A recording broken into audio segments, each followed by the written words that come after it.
ತಾಯಿ ಪ್ರೀತಿ ಕೊಟ್ಟವಳಿಗೆ ಮೋಸ ಮಾಡಿದಳು ಸ್ನೇಹಿತೆ. ಈ ಕಡೆ ಗಂಡ ಸುಂದರ ಸಂಸಾರ ಇದ್ದರೂ ಹೆಂಡತಿಗೆ ಮೋಸ ಮಾಡ್ದ. ಯಾರದ್ದು ತಪ್ಪು ನೀವೇ ಹೇಳಿ. ಈ ಕಥೆಯ ಕೇಳಿದ ಮೇಲೆ ಕಮೆಂಟ್ನಲ್ಲಿ ತಿಳಿಸಿ. ಚರ್ಚ್ನ ಮುಂದೆ ದೇವರಿಗೆ ತನ್ನ ಕಷ್ಟಗಳನ್ನ ಹೇಳ್ಕೊಳ್ತಾ ನಿಂತಿದ್ಲು. ದೇವರೇ, ನಿನ್ನೆದುರು ಕೈ ಮುಗಿದು ಕಣ್ಣು ಮುಚ್ಚಿ ನಿಂತಿದ್ದೇನೆ. ದೇವರ ದೇವ, ಈಗ ನಾನು ಅಪರಾಧಿ ಸ್ಥಾನದಲ್ಲಿ ನಿಂತಿದ್ದೇನೆ. ನನ್ನ ಕಾಪಾಡುವ ಹೊಣೆ ನಿನ್ನದು. ಬದುಕಿನ ಹಾದಿಯಲ್ಲಿ ಹೇಗೆಲ್ಲ ಆಗುತ್ತೆ ಅಂತ ನನಗೆ ಗೊತ್ತಿರಲಿಲ್ಲ. ಈಗ ತಬ್ಬಿಬ್ಬಾಗಿ ಹೋಗಿದ್ದೇನೆ. ಕೈ ಹಿಡಿದು ನಡೆಸು ನನ್ನನ್ನು. ಮನಸ್ಸಿನಾಳದಲ್ಲಿ ನಡೆಯುತ್ತಿರುವ ಒಳತೋಟಿಯನ್ನು ನಿನ್ನ ಎದುರು ಹೇಳಿಕೊಳ್ಳುತ್ತಿದ್ದೇನೆ. ನಿನಗೆ ಗೊತ್ತಿಲ್ಲದೆ ಇರುವುದೇನು, ಆದರೂ ವಿನ್ನವಿಸಿಕೊಳ್ಳುತ್ತಿದ್ದೇನೆ. ಎಲ್ಲ ಕೇಳಿಸಿಕೊ ತಂದೆ. 19ರ ಈ ಸುಕೋಮಲೆಯ ಬಾಳಲ್ಲಿ ನಡೆದದ್ದೇನು, ನಾನು ಅನುಭವಿಸಿದ ನೋವುಗಳೇನು ಎಲ್ಲ ಹೇಳಿಕೊಳ್ಳುತ್ತಿದ್ದೇನೆ. ನನಗೆ ದಾರಿ ತೋರಿಸು. ನನ್ನ ಪಾಡಿಗೆ ನಾನಿದ್ದೆ. ತೀರಾ ಸುಂದರಿಯೂ ಅಲ್ಲದೆ ಹೋದರೂ ನೋಡುವುದಕ್ಕೆ ಅಡ್ಡಿ ಇರಲಿಲ್ಲ. ಬೆಂಗಳೂರು ಮಹಾನಗರದಲ್ಲಿ ಒಂದು ಪಿಜಿಯಲ್ಲಿ ಒಂದು ಕೋಣೆಯಲ್ಲಿ 4 ಜನ ನನ್ನಂಥ ನತದೃಷ್ಟೆಯರ ಹಾಗೆ ಬದುಕು ನಡೆಸುತ್ತಿದ್ದೆ. 3,000 ಕೊಟ್ಟರೆ ಊಟ, ತಿಂಡಿ, ಕಾಫಿಯ ಜೊತೆಗೆ ವಾಸ್ತವ್ಯ. ಬೆಂಗಳೂರಿನಲ್ಲಿ ಇಷ್ಟು ಸಿಕ್ಕರೆ ಸಾಕಲ್ಲವೇ? ಸ್ನಾನದ ನೀರಿಗೆ ಒದ್ದಾಡಿಕೊಂಡು, ಪಿಜಿ ಓನರ್ ಕೊಟ್ಟಿದ್ದನ್ನು ತಿಂದ್ಕೊಂಡು, ಅವರು ಹಾಕುವ ನಿಬಂಧನೆಗಳಿಗೆ ಹೆದರಿಕೊಂಡು ನಮ್ಮಂಥ ಪಿಜಿಯಲ್ಲಿ ವಾಸವಾಗಿರುವ ಹುಡುಗಿಯರು ಬದುಕಲೇಬೇಕಲ್ಲ. ಇಲ್ಲವಾದಲ್ಲಿ ಬೆಂಗಳೂರಿನಲ್ಲಿ ಇಷ್ಟು ಸಣ್ಣ ದುಡ್ಡಿಗೆ ಜೀವನ ನಡೆಸುವುದಾದರೂ ಹೇಗೆ? ನನಗಾದರೂ ಇನ್ಯಾರಿದ್ರೂ ದೊರೆ. ಹುಟ್ಟುತ್ತಲೇ ಬೇಡದ ಮಗುವಾದೆ. ನಮ್ಮಮ್ಮ ಹೇಗೆ ನನ್ನನ್ನು ಹೆತ್ತಳೋ ಗೊತ್ತಿಲ್ಲ. ನನ್ನನ್ನು ಆಶ್ರಮವೊಂದರ ಮೆಟ್ಟಿಲ ಮೇಲೆ ಮಲಗಿಸಿ ಹೊರಟು ಹೋದಳು. ಅಮ್ಮ ಅಂತ ಅಳುತ್ತಿದ್ದ ನನ್ನನ್ನು ಕಂಡು ಅಲ್ಲಿದ್ದ ಮೇಡಮ್ ನನ್ನನ್ನು ಆಶ್ರಮದ ವಶಕ್ಕೆ ತಗೊಂಡರು. ಎಲ್ಲ ನನ್ನಂಥ ಅನಾಥ ಮಕ್ಕಳ ಜೊತೆ ನಾನೂ ಬೆಳೆಯತೊಡಗಿದೆ. ಎಲ್ಲರಿಗೂ ಅಪ್ಪ ಅಮ್ಮ ಇರಲಿಲ್ಲ, ನನಗೂ ಇರಲಿಲ್ಲ. ಹೀಗಾಗಿ ನಮಗೆ ಸಿಕ್ಕಿದ್ದು ಮೇಡಮ್ ಪ್ರೀತಿ, ನನ್ನಂಥ ಅನಾಥ ಮಕ್ಕಳ ಒಡನಾಟ ಮತ್ತು ಅಲ್ಲಿದ್ದ ಸಿಬ್ಬಂದಿಯ ವಿಶ್ವಾಸ.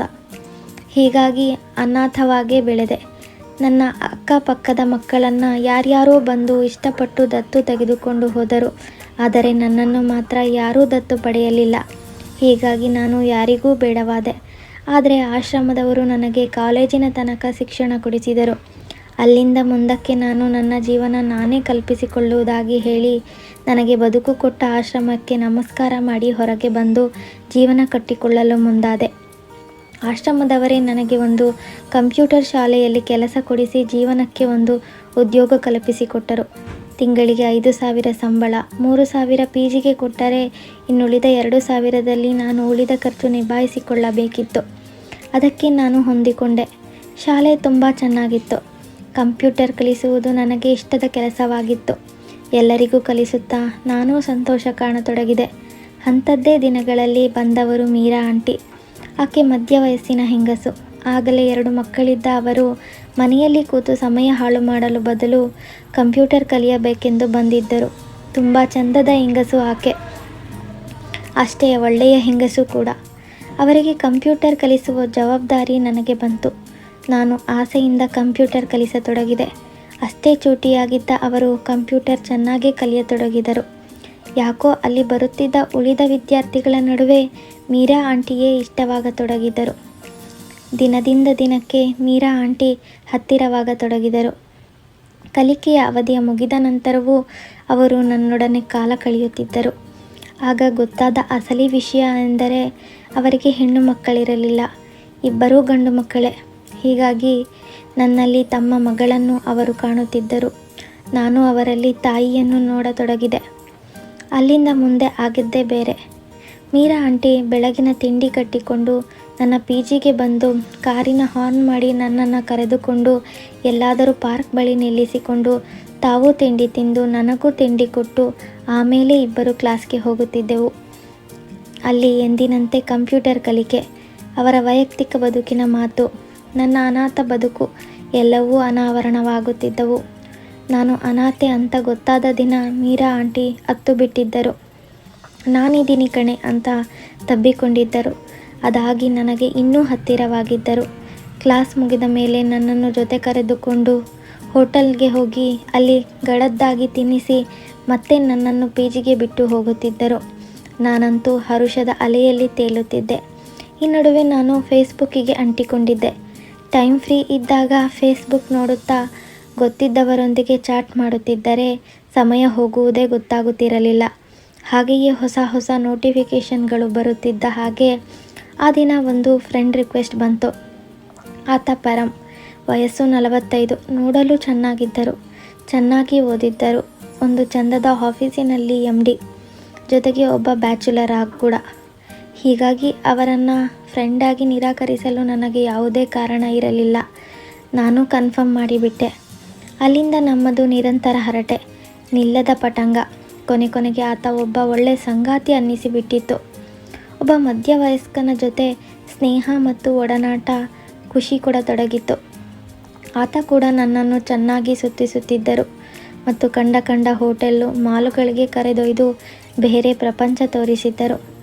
ನಾನು ಗೊತ್ತಿಲ್ಲದೆ ಅವರ ಸ್ನೇಹಕ್ಕೆ ಒಳಗಾಗಿದ್ದೆ. ಒಂದೊಮ್ಮೆ ಅವರು ಕೆನ್ನೆ ತಟ್ಟಿದಾಗ ಪುಳಕಗೊಂಡಿದ್ದೆ. ಬಹುಶಃ ಪ್ರೀತಿಗೆ ಬಿದ್ದಿದ್ದೆ. ಪ್ರೀತಿಯಲ್ಲಿ ಬಿದ್ದ ವಿಷಯನ ನಾನು ಮೀರಾ ಆಂಟಿಯ ಬಳಿ ಹೇಳಿರಲಿಲ್ಲ. ನೀನು ಯಾರೊಂದಿಗಾದರೂ ಲವ್ನಲ್ಲಿ ಬಿದ್ದಿದ್ಯಾ ಅಂದಾಗಲೂ ನನಗೆ ಬಾಯಿ ಬಿಡಲು ಮನಸ್ಸಾಗಲಿಲ್ಲ. ತೀರಾ ಮಧ್ಯವಯಸ್ಕನ ಜೊತೆ ನಿನ್ನ ಲವ್ವಾ? ಅವರು ನನಗೆ ಬೈದು ಬಿಟ್ಟರೆ, ನನ್ನ ಸ್ನೇಹ ಬಿಟ್ಟು ಬಿಟ್ಟರೆ? ಹೀಗಾಗಿ ನಾನು ವಿಷಯ ಮುಚ್ಚಿಟ್ಟೆ. ಮೀರಾ ಆಂಟಿ ನಮ್ಮನೆಗೆ ಒಂದು ದಿನ ಬಂದು ಹೋಗು ಅನ್ನುತ್ತಿದ್ದರು. ಆದರೆ ಕೆಲಸ ಕಾರ್ಯಗಳ ನಡುವೆ ಹೋಗಲಾಗುತ್ತಿರಲಿಲ್ಲ. ಪರಂ ಸಿಕ್ಕ ಕಾರಣ ಕೊಂಚ ಬ್ಯುಸಿಯೂ ಆಗಿದ್ದೆ. ಆತನ ಜೊತೆ ಸುತ್ತಾಟ, ಮೊಬೈಲ್ನಲ್ಲಿ ಮಾತುಕತೆ ನಿರಂತರವಾಗಿದ್ದುದರಿಂದ ನಾನು ಎಲ್ಲೂ ಹೋಗಲಾಗುತ್ತಿರಲಿಲ್ಲ. ಪರಂ ವಯಸ್ಸು 45 ಆದರೂ ನಾನಾ ಕಾರಣಗಳಿಂದ ಮದುವೆಯಾಗದೆ ಹಾಗೆ ಉಳಿದುಬಿಟ್ಟೆ ಅಂತ ಹೇಳಿದಾಗ ಮನಸ್ಸಿಗೆ ನೋವಾಯಿತು. ನಾನು ಅವರನ್ನು ಸಂತೈಸಿದ್ದೆ. ಈ ನಡುವೆ ಯುಗಾದಿ ಹಬ್ಬ ಬಂತು. ತಮ್ಮ ಗಂಡು ಮಕ್ಕಳಿಗೆ ಬಟ್ಟೆ ಕೊಡಿಸಿದ ಮೀರಾ ಆಂಟಿ ನನಗೆ ಚಂದದ ಚೂಡಿದಾರ್ ತೆಗೆದುಕೊಟ್ಟರು. ಅಷ್ಟು ಬೆಲೆ ಬಾಳುವ ಚೂಡಿದಾರ್ ನಾನು ನನ್ನ ಜೀವಮಾನದಲ್ಲಿ ಕಂಡಿರಲಿಲ್ಲ. ಥ್ಯಾಂಕ್ಸ್ ಅಂತ ಕಣ್ಣೀರಿಟ್ಟೆ. ಅವರು ತಬ್ಬಿ ಮುತ್ತಿಟ್ಟರು. ಅಲ್ಲಿಂದಾಗಲೇ ಪರಂ ಫೋನು ಬಂತು. ಬಾ, ನಿನಗೆ ಬಟ್ಟೆ ಕೊಡಿಸ್ತೀನಿ ಅಂದರು. ನಾನು ಮೀರಾ ಆಂಟಿಗೆ ಸುಳ್ಳು ಹೇಳಿ ಹೋದೆ. ಅಲ್ಲಿ ಪರಂ ನನ್ನನ್ನು ಒಂದು ಅಂಗಡಿಗೆ ಕರೆದೊಯ್ದು ಅಲ್ಲಿ ನನಗೊಂದು ಚಿನ್ನದ ಉಂಗುರ ಗಿಫ್ಟ್ ಮಾಡಿಬಿಟ್ಟರು. ನನಗೆ ಸಂತೋಷ ತಡೆಯಲಾಗಲಿಲ್ಲ. ಕಡೆಗೆ ಐ ಲವ್ ಯು ಅಂದರು. ನಾನೂ ಹ್ಞೂ ಅಂದುಬಿಟ್ಟೆ. ನಮ್ಮಿಬ್ಬರ ನಡುವೆ ಬರೋಬ್ಬರಿ 20 ವರ್ಷಗಳ ಡಿಫರೆನ್ಸ್ ಇದೆ ಅನ್ನುವುದರ ಗೌಣವಾಯಿತು. ಪ್ರೀತಿ ಮುಖ್ಯ ತಾನೇ ಅನ್ನಿಸಿತು. ನಾನು ಇನ್ನಿಲ್ಲದ ಹಾಗೆ ಪರಂನನ್ನು ಪ್ರೀತಿಸಿಬಿಟ್ಟೆ. ಅವರೂ ನನ್ನನ್ನು ಪ್ರೀತಿಸಿಬಿಟ್ಟರು. ಅಲ್ಲಿಂದ ನಮ್ಮ ಪ್ರೀತಿ ಹೆಮ್ಮರವಾಗುತ್ತಾ ಹೋಯಿತು. ನಾನು ಸಂತಸದಲ್ಲಿ ತೇಲಾಡಿಬಿಟ್ಟೆ. ಆದರೆ ಮೀರಾ ಆಂಟಿಗೆ ಅನುಮಾನ ಬಾರದೇ ಇರಲಿಲ್ಲ. ನೀನು ಖಂಡಿತ ಲವ್ನಲ್ಲಿ ಬಿದ್ದಿದ್ದೀಯ. 3 ಹೊತ್ತು ಫೋನಿಗೆ ಅಂಟಿಕೊಂಡಿರುತ್ತೀಯ. ಯಾರದು ಹೇಳು, ನಾನೇ ಹುಡುಗನ ಜೊತೆ ಮಾತಾಡಿ ನಿಮ್ಮ ಮದುವೆಗೆ ಏರ್ಪಾಡು ಮಾಡ್ತೀನಿ ಎಂದರು. ನಿಮ್ಮ ಅಮ್ಮನ ಸ್ಥಾನದಲ್ಲಿರೋ ನನಗೆ ಸತ್ಯ ಹೇಳಲ್ವಾ ಅಂದಾಗ ನಿಜ ಹೇಳಬೇಕಾಯಿತು. ನಾನೊಬ್ಬ ಮಧ್ಯವಯಸ್ಕನ ಜೊತೆ ಲವ್ನಲ್ಲಿ ಬಿದ್ದಿದ್ದೇನೆ. ಅವರೇ ನನ್ನ ಸರ್ವಸ್ವ ಅಂದೆ.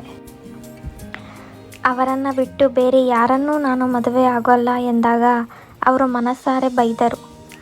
ನಿನ್ನ ವಯಸ್ಸಿನ ಹುಡುಗನ ಮದುವೆ ಆಗು, ಯಾಕೆ ವಯಸ್ಸಾದವನ್ನ ಆಗ್ತೀಯಾ? ಇದು ಲವ್ ಅಲ್ಲ, ಬರೀ ಇನ್ಫ್ಯಾಕ್ಚುಯೇಷನ್.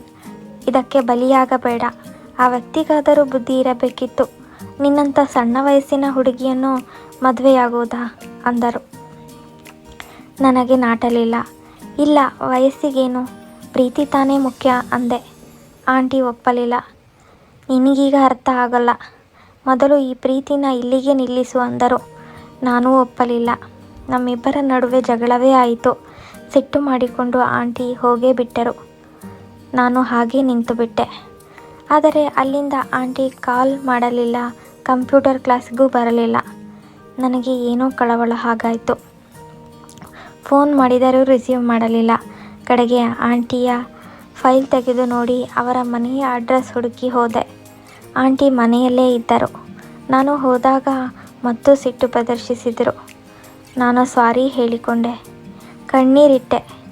ಕಡೆಗೆ ಹೋಗುತ್ತೇನೆಂದು ಹಿಂದಿರುಗಲು ನಿಂತಾಗ ಅಷ್ಟರಲ್ಲಿ ಅವರ ಕೋಪ ತಣ್ಣಗಾಯಿತು. ಹತ್ತಿರ ಬಂದು ತಬ್ಬಿ ಮುತ್ತಿಟ್ಟರು.